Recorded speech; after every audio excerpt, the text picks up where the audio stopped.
Hey everybody, Who's Your Jedi here with another review for you, this time talking episode 3 of season 3 of Star Wars Rebels, Hera's Heroes. And this is, all in all, I mean, it's certainly an alright episode, it definitely has some highlights, but it wasn't really kind of the strongest episode, in my opinion.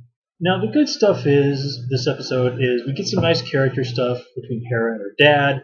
We kind of get the whole reiterated, your family, your home is the people that you choose to care about. It's not a building or anything like that. And, that's pretty standard stuff in many stories, but it works here in this episode. It really does show that the Ghost Crew are really a family, and that as messed up as the galaxy is right now, everybody is in the place where they really do belong, where they have the family that they need, the home that they need. This also is a nice episode that really, we start to get a really good look at what's going on with Admiral Thrawn and how he ticks and what makes him special. Now, he gives that really great speech about how if you want to defeat your enemies, you can't understand their tactics and their strategies and things like that. You have to understand their psychology, their culture, their history. And that was one of his big things, is that he could learn a whole lot about a culture just by studying its art. And, the Kalikori that he studies, that kind of helps him suss out exactly who Hera is. Interestingly, Kalikori is the name of Twilight Village that appears in the Star Wars The Old Republic video game. In fact, if you play as one of the Jedi characters, you'll start off within spitting distance of that place and get to have several little adventures there. So let's see. What else? Another thing about the way Thrawn acts, particularly once he figures out who Hera is and why the Kalikori is important to her, is that Hera seems to get a little bit more upset at him than she does at Slava, the guy who just thinks, Twi'leks are racist or like alien scum. Thrawn looks at her the same way he looks at the Kalikori, like it's just something interesting. Like it's like a trinket is kind of how. Well, maybe it might not be the exact word, but that's kind of the idea that Hera's going for. She doesn't want her family's heirloom to end up just gathering dust on some dude's shelf next to his lamp. But the way that Thrawn looks at her, like she's a puzzle to be figured out, that really, you can tell, really gets under Hera's skin. And it does sort of highlight an important difference when you're sort of looking at people who are taking an interest in things from other cultures. Let me give you an example. So we got this here.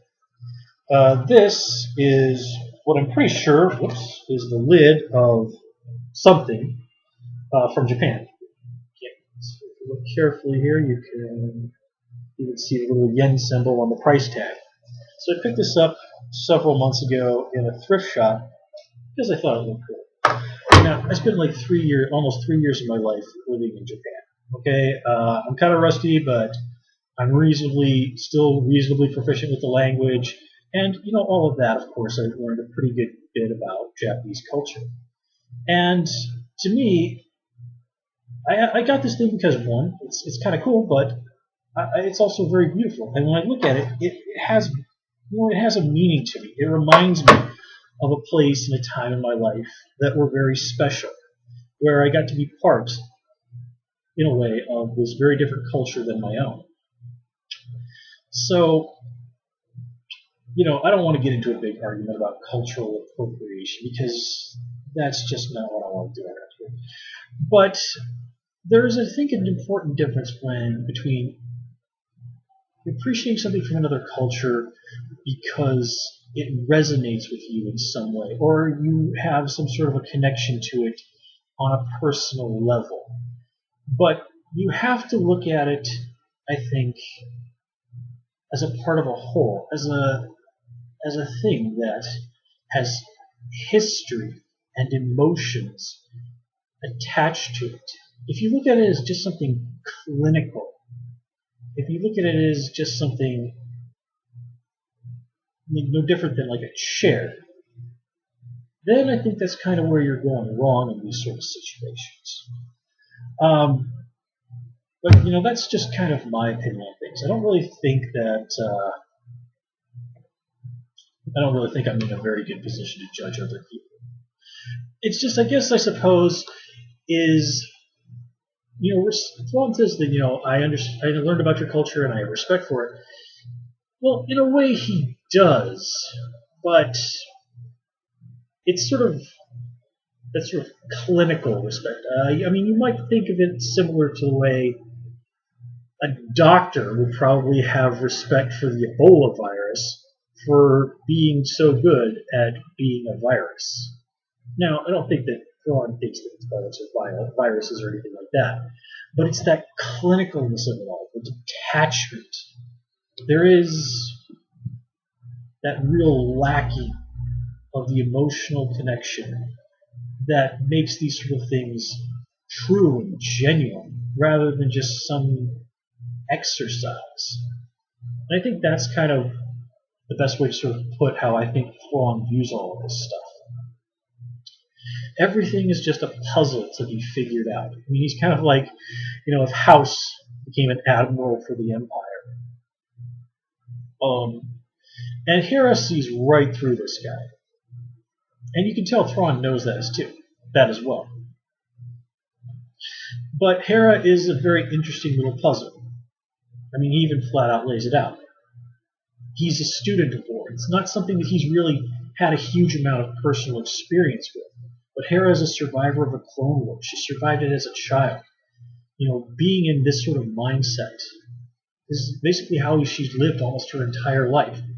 And that, in many ways, gives her a greater understanding of Thrawn ever will. It's book learning versus actual experience. And now that he's seen that Hera's willing to do so much as blow up her own home to sort of get what she wants, that gives him some serious insight into her. Hera's a serious wild card. And by kind of getting this insight into her, that makes him much more able to kind of predict what she's going to do. And if you know your history with Thrawn, like from the old expanded universe, you know that once this guy's got you figured out, you are in some very serious trouble. So, with that said, guys, I'm going to call it here. As always, please comment, rate, subscribe. And of course, you can follow me on Twitter at Hoosier Jedi. Please also join me on Tumblr at Jedi Reviewer. Until next time, take care and have a good one.